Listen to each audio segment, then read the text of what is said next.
जय श्री कृष्णा। प्रिय दर्शकों, भाई और बहनों, अस्ट्रो चर्चा में आपका स्वागत है। मैं कुंदन शर्मा आप लोग का हार्दिक स्वागत करता हूं। मेरा आप लोग को सादर नमस्कार। आज के वीडियो में हम एक बहुत इंपॉर्टेंट टॉपिक पर चर्चा करेंगे, एजुकेशन। एजुकेशन को हम कैसे एस्ट्रोलॉजी से समझ पाते हैं कि किस तरह की शिक्षा व्यक्ति प्राप्त करे तो जिंदगी में आगे बढ़ेगा। प्रारंभ में उसको किस तरह की शिक्षा लिखी हुई है, यदि प्रारब्ध से अलग होकर वो दूसरी शिक्षा पाता है तो उस शिक्षा का लाभ उसको ज़िंदगी में नहीं मिल पाएगा, वो बेकार चला जाएगा। तो ये सब बातें ज्योतिष से बहुत सटीकता से हम देख पाते हैं। तो ये वीडियो स्पेशली उन विद्यार्थियों के लिए है, उन स्टूडेंट्स के लिए है, उन पेरेंट्स के लिए है जो अपने बच्चे को लाइफ पे पढ़ाई के थ्रू कुछ बनाना चाहते हैं। आजकल पढ़ाई बहुत महंगी हो गई है और उसमें बहुत खर्च होता है। और हायर एजुकेशन आजकल ज़्यादातर स्टूडेंट लोन के थ्रू करते हैं। तो इस संबंध में हमें सीरियसली सोचना चाहिए कि क्या ज्योतिष के थ्रू ये हमें पता चल जाता है यदि कि व्यक्ति का किस लाइन में ग्रोथ संभव है पढ़ाई से, तो उसी लाइन को चूज करना चाहिए। तो हाँ, ज्योतिष बिल्कुल बताता है और सटीकता से बताता है कि व्यक्ति को प्रारब्ध ने किस तरह का एजुकेशन लिखा है, उसी पे एक चर्चा करेंगे। ये एक कुंडली है, किसी भी की कुंडली खोलते हैं आप तो इस तरह से होरोस्कोप बन के आता है। First house, second house, third house, fourth house, fifth house, sixth house, 7th, 8th, 9th, 10th, 11th, 12th, तो 12 हाउस होते हैं। तो आप अपनी कुंडली खोलिए और आप अपने थर्ड हाउस को देखिए, फोर्थ हाउस को देखिए, फिफ्थ हाउस को देखिए, 9th हाउस को देखिए। और यदि टेक्नोलॉजी से रिलेटेड टेक्निकल एजुकेशन है, प्योर टेक्निकल एजुकेशन है, तो 8वें भाव को भी लेना होता है। तो ये सब भाव एजुकेशन के होते हैं ज्योतिष में। Third house, fourth house, fifth house, 9th house और 8th हाउस। यदि टेक्नोलॉजी है तो कुछ रिसर्च करना है, कुछ खोज के निकालना है, कुछ नई बात कर देनी है, इन्वेंशन कर देना है टेक्नोलॉजी में, तो 8वां भाव देखा जाता है। आजकल जो पढ़ाई होती है वो सीधी सादी पढ़ाई नहीं है, प्रैक्टिकल ओरिएंटेड पढ़ाई होती है। जो भी सब्जेक्ट हो, तो थर्ड हाउस का महत्व बहुत बढ़ गया है क्योंकि प्रैक्टिकल स्किल्स आप वहीं से देखते हैं। आजकल की जो पढ़ाई होती है उसमें सेवरल टाइप की ट्रेनिंग होती है, स्किल डेवलपमेंट होता है। जैसे पहले से ITI कोर्सेज चलते, अप्रेंटिसशिप, तो इंडस्ट्रियल ट्रेनिंग के लिए वो पढ़ाई पहले से चल रही है। तो वो एक तरह के क्या है, स्किल डेवलपमेंट है। और लर्निंग हम किसी भी तरह का करते हैं तो वो सारा थर्ड हाउस से देखते हैं। सारे स्किल्स हमारा थर्ड हाउस से देखा जाता है।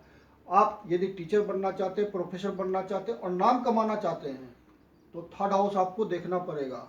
थर्ड हाउस यदि आपका बहुत मजबूत है तो आपके पास ओरेटरी पावर है, बच्चों को समझाने की शक्ति होगी, अन्यथा आप एक ऑर्डिनरी टीचर रह जाएंगे। ये क्लियरली थर्ड हाउस इंडिकेट करता है कि आप किस टाइप के टीचर है। स्टूडेंट के लिए और टीचर के लिए, प्रोफेसर के लिए इक्वली इम्पॉर्टेंट होता है वो। तो थर्ड हाउस, फोर्थ हाउस आपका प्राइमरी एजुकेशन है क्योंकि फोर्थ हाउस मदर का होता है। चंद्रमा इसका इंडिकेटर है, चंद्रमा मदर है। तो बेसिक एजुकेशन यहाँ पे जो स्कूल लेवल की एजुकेशन होती है वो यहाँ देखी जाती है। और यहाँ पे छोटी एजुकेशन है, छोटी एजुकेशन है तो आप यदि गौर कीजिए तो जो लोअर एजुकेशन होती है, मतलब 5th 6th, ये सब छोटी क्लासेस, 4th 3rd, तो ये सब क्लासेस में लेडी टीचर ज़्यादा इफेक्टिव होती हैं। क्यों इफेक्टिव होती हैं? क्योंकि वो मदर हैं और भावनाओं को, फीलिंग्स को समझती है। बच्चे की साइकोलॉजी को ज़्यादा समझ पाती है और उसी तरह से फीलिंग्स देती है, तो बच्चा आराम से सीख लेता है। इसलिए स्कूलों में प्रीफर किया जाता है लेडी टीचर्स को छोटी क्लास के लिए। उसका मेन रीज़न यही है। तो यहाँ पे आपका जो सोसाइटी के नॉर्म्स है वो भी सिखाए जाते हैं। फिर यहाँ पे जो हिस्ट्री हुआ, सिविक्स हुआ, ज्योग्राफी हुआ, ये सब सोशल साइंसेज हैं, वो एकदम प्रैक्टिकली फीलिंग्स के साथ सिखाया जाता है, बच्चा सीखता चला जाता है। ये जो सेकेंड हाउस होता है ये बच्चे का परिवार होता है। बच्चा जिस परिवार में जन्म लेता है, तो आजकल तो पहले के ज़माने में क्या होता था कि 5 साल के बाद एजुकेशन स्टार्ट होती थी बच्चे को। बच्चा 5 साल तक घर में ही सीखता था, मम्मी से पढ़ता था। तो अब वो एलकेजी का रूप ले लिया है।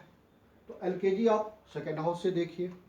तो मेन एजुकेशन आपका जो ग्रेजुएशन का एजुकेशन है वो यहाँ पे फिफ्थ हाउस से देखा जाता है। अंडर ग्रेजुएट जितने भी कोर्सेज हैं, और पराशर ऋषि जी ने एजुकेशन के लिए फिफ्थ हाउस ही देखने कहा है। और पराशर ऋषि ने और जैमिनी ऋषि ने कारकांश लग्न से सेकेंड भाव को एजुकेशन के लिए देखने कहा है। एक वो भी ओपिनियन है उनका। तो फिफ्थ हाउस को ही मेनली देखा जाता है। और ये आपका होता है संचित कर्म का भी घर। तो आप जो पढ़ाई करते हैं उसका आगे कमाई में, आजीविका में प्रयोग होगा उस पढ़ाई का कि नहीं, वो 9th हाउस से देखा जाता है। मतलब दोनों को मिला करके फिफ्थ हाउस का यदि 9th हाउस से कॉम्बिनेशन बन गया तो व्यक्ति ने जो प्रोफेशनल पढ़ाई की है उसका उपयोग वो कर पाएगा आजीविका कमाने में, अन्यथा वो पढ़ाई बेकार चली जाएगी। इसीलिए आप देखते हैं कि बहुत सारे टेक्निकल पढ़ाई करके छात्र दूसरे लाइन में चले जाते हैं, किया है बीटेक और बैंक में नौकरी कर रहे हैं। तो उस पढ़ाई का कोई फायदा नहीं हुआ, वो तो बेकार चली गई, पैसे वेस्टेज हो गए। पढ़ाई का समय जो 4 साल 5 साल आगे उसने पढ़ाई की, एमटेक किया, वो सब बेकार चला गया, क्योंकि फिफ्थ हाउस का 9th हाउस से कोई कॉम्बिनेशन नहीं बना, तो उसका आजीविका में प्रयोग नहीं हुआ। प्रारब्ध ने उस लाइन में जॉब नहीं लिखा था, तो वो वेस्टेज हो गया, वेस्टेज ऑफ टाइम हो गया, वेस्टेज ऑफ मनी हो गया। एक बहुमूल्य समय खत्म हो गया, बहुमूल्य पैसा भी खत्म हो गया, बर्बाद हो गया। अब वो दूसरे लाइन में नौकरी कर रहा है। तो यदि ज्योतिष से हमें पता चल जाए कि जो मैं पढ़ाई कर रहा हूँ उसका उपयोग कर पाऊंगा कि नहीं, तो वो हमारे लिए अच्छा रहेगा। उतना समय बर्बाद नहीं होगा, उतना पैसा बर्बाद नहीं होगा। तो ज्योतिष बहुत ही 100% कम्पिटेंट है इस बात को बताने में कि यदि आपको योग्य ज्योतिषी मिल जाए और आप उससे कंसल्टेशन ले करके अपनी पढ़ाई करें, तो आपको जीवन में अभूतपूर्व सफलता मिलेगी, क्योंकि प्रारब्ध ने आपको वही लिखा है कर्म में, और वही कर्म आप कर रहे हैं। और 8th हाउस तो प्योरली टेक्नोलॉजी है। जो भी टेक्निकल रिसर्च होते रहते हैं उसका संबंध 8th हाउस से है। तो जो बढ़िया इंजीनियर्स होते हैं, बढ़िया डॉक्टर्स होते हैं, बढ़िया सर्जन होते हैं, उनका 8th हाउस से सक्सेसफुल संबंध होता है। 8th हाउस उनका मजबूत होता है। तो एजुकेशन के जो मेन हाउसेज हुए वो आपका हुआ 3rd हाउस, जो कि सभी तरह का स्किल्स है। 3rd हाउस और मरकरी इसके लिए जिम्मेदार होता है। मरकरी प्लैनेट और 3rd हाउस जितने भी तरह के स्किल्स हैं उसके लिए जिम्मेदार होता है। किसी भी तरह की ट्रेनिंग हो, लर्निंग स्किल्स हो, टीम वर्क हो, वर्कशॉप हो, सेमिनार हो, प्रेजेंटेशन हो, ग्रुप स्टडी हो, ग्रुप डिस्कशन हो, शॉर्ट टर्म ट्रेनिंग हो, प्रैक्टिकल हैंड्स ऑन एजुकेशन हो, जो कि आप अप्लाई करते हैं, तो उसके लिए 3rd हाउस की जरूरत पड़ती है। 3rd हाउस इन सब बातों को इंडिकेट करता है। इसीलिए मैंने कहा गुरु भी बढ़िया बनना है तो आपको 3rd हाउस देखना पड़ेगा पहले। 3rd हाउस यदि आपका मजबूत है तो आप बढ़िया गुरु बनेंगे। आप जो बोलेंगे बच्चों पे उसका प्रभाव पड़ेगा, वो समझेंगे सारी बातों को। तो 9th हाउस तो मजबूत होना ही चाहिए गुरु के लिए, शिष्य के लिए भी मजबूत होना चाहिए, ताकि उसकी अंडरस्टैंडिंग, अपनी जो उसने सीखा है उसकी अंडरस्टैंडिंग हो पाए, हायर एजुकेशन कर पाए। तो graduation, under graduation 5th house से देखते हैं, और 9th हाउस से पोस्ट ग्रेजुएशन देखते हैं, पीएचडी देखते हैं, एमफिल देखते हैं। ये सब डिग्रियां यहाँ से आती है। और 8th हाउस से जो भी रिसर्च वर्क चलता रहता है उसका संबंध 8th हाउस से है।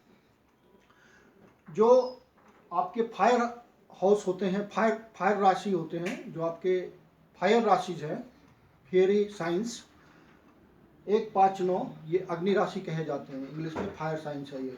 तो 1, 5, 9 यदि इन सब घरों में पड़े हो, यहाँ या लग्न में ही हो, तो और सैटर्न का जोडियक जो कि 10 और 11 वाला होता है, 10 मतलब कैप्रिकॉर्न और 11 मतलब एक्वेरियस कुंभ, कैप्रिकॉर्न मतलब मकर। और मरकरी का जो जोडियक होता है जेमिनी, और जिसको हिंदी में मिथुन कहते हैं, और आपका वर्गो जिसको हिंदी में कन्या कहते हैं। इन सब बातों का संबंध यदि इन सब घरों से हो जाए तो व्यक्ति टेक्निकल एजुकेशन पाने में सफल होता है। टेक्निकल एजुकेशन पाता है। अब वो आगे उस टेक्निकल एजुकेशन से अपनी आजीविका पा पाता है कि नहीं पा पाता है, ये फिर अलग एक एनालिसिस का विषय है, क्योंकि 5th हाउस का 9th हाउस से कनेक्शन होने पर ही, किसी तरह कनेक्शन होने पर ही वो आजीविका पाने में उस क्षेत्र में, टेक्निकल क्षेत्र में सफल हो पाएगा, अन्यथा वो बेकार चला जाएगा। और फिर आपका जो नॉन टेक्निकल पढ़ाई के लिए जो रिस्पॉन्सिबल होते हैं जोडिएक साइन, वो आपका है जितने भी वाटर साइंस होते हैं, जैसे 4, 8, 12। तो 4 आपका कैंसर हो गया, 8 वृश्चिक हो गया मीन्स स्कॉर्पियो, और 12 पाइसिस हो गया मीन राशि। तो ये सब राशि यदि इन्वॉल्व हो इन घरों में, और वीनस का जोडिएक हो, मतलब 7 नंबर और 2 नंबर, 2 नंबर मतलब टॉरस वृष राशि, और 7 नंबर मतलब लिब्रा तुला राशि, तो समझिए व्यक्ति का नॉन टेक्निकल एजुकेशन है। ये स्नैपशॉट टेक्निक है कि व्यक्ति नॉन टेक्निकल एजुकेशन पाएगा नहीं पाएगा, तो आप उसके साइंस को देखिए, जोडिएक साइन को देखिए और बता दीजिए कि वो टेक्निकल एजुकेशन पाने में सफलता प्राप्त कर सकता है, सफल होगा। अब उससे नौकरी पाएगा कि नहीं पाएगा वो एक अलग विषय है।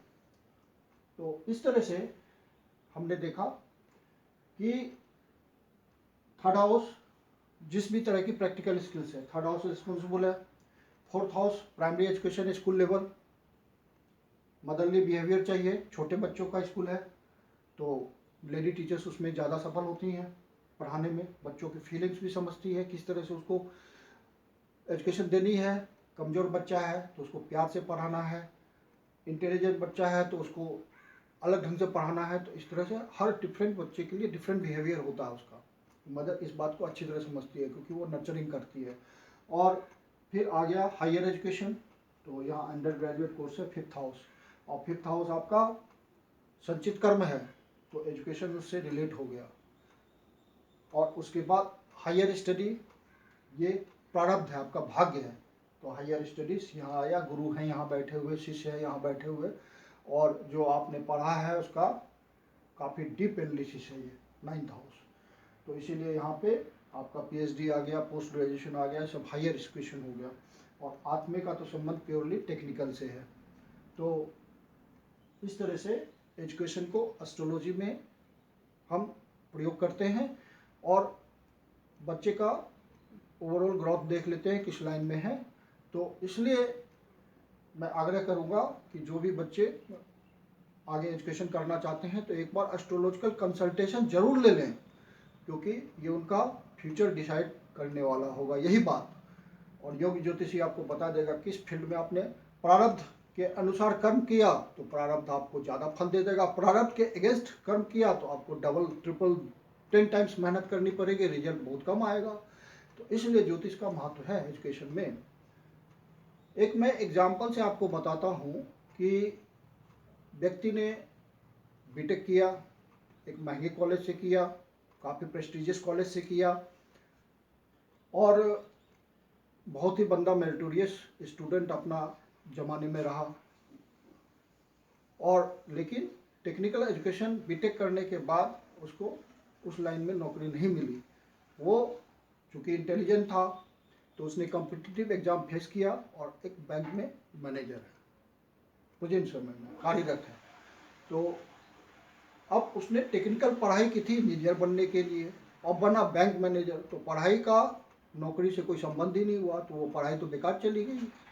तो इस तरह से ज्योतिष आपको बता पाता है कि आप जो पढ़ाई कर रहे हैं उस पढ़ाई में आजीविका पाने में सफल होंगे या नहीं होंगे, सक्सेसफुली बताता है। तो उस एग्जाम्पल को मैं आपको एक्सप्लेन कर रहा हूँ। ये प्रस्तुत कुंडली एक ऐसे व्यक्ति की है जो कि टेक्निकल पढ़ाई करने में बहुत अच्छी तरह सफल हुआ, बहुत अच्छे मार्क्स आए, लेकिन उसको अपने क्षेत्र में नौकरी नहीं मिली। आप देखेंगे यहाँ जुपिटर बैठा हुआ है।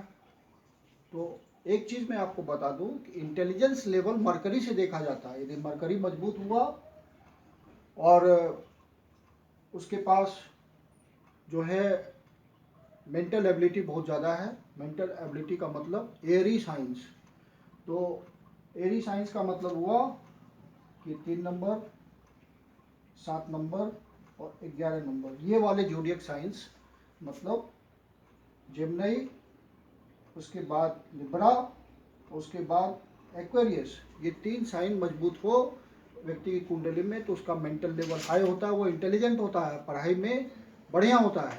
मूड यदि मजबूत हो और ये सब डोमिनेंट हो जोडियक साइंस, तो स्टूडेंट पढ़ाई में मजबूत होता है, व्यक्ति पढ़ाई में मजबूत होता है और आगे भी पूरी ज़िंदगी मजबूत रहता है मेंटल लेवल पे। एनालिटिकल एबिलिटी उसकी बहुत ज़्यादा होती है, तो ये पढ़ने में तेज है व्यक्ति। और जुपिटर बैठा हुआ है 5th हाउस में, तो इसने टेक्निकल एजुकेशन लिया। अब आप देखिए ये फायर साइन है, ये फायर साइन है, ये फायर साइन है, तो टेक्निकल एजुकेशन डिसाइड हुआ। एजुकेशन के घर में फायर साइंस पढ़े हुए हैं, खुद वो फायर साइन का व्यक्ति है, तो टेक्निकल एजुकेशन कंफर्म हुआ, इसने बीटेक पढ़ा, लेकिन नौकरी नहीं मिली। तो नौकरी के लिए 5th हाउस का 9th हाउस से किसी न किसी तरह संबंध होना, स्वस्थ संबंध होना जरूरी है, तभी वो आजीविका पाने में अपने क्षेत्र में जो पढ़ाई की है उसमें सफल होगा, अन्यथा उसको दूसरी लाइन में जाना पड़ेगा। तो यहाँ पे टोटल डिग्री बेकार हो गई, समय बेकार हो गया, तो ज्योतिष यहाँ आपको बहुत मदद कर सकता है।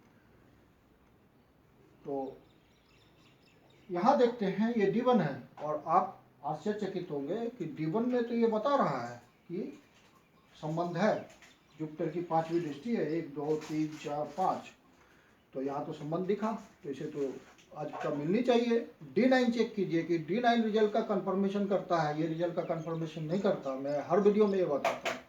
D1 आपको लाइफ में क्या मिलेगा वो सब बताता है, मतलब प्रोमिस, लेकिन वो प्रोमिस फुलफिल होगा कि नहीं वो D9 बताता है। इसको D9 में आप चेक करते हैं, ये इस व्यक्ति का जिसका आपने D1 देखा D9 है।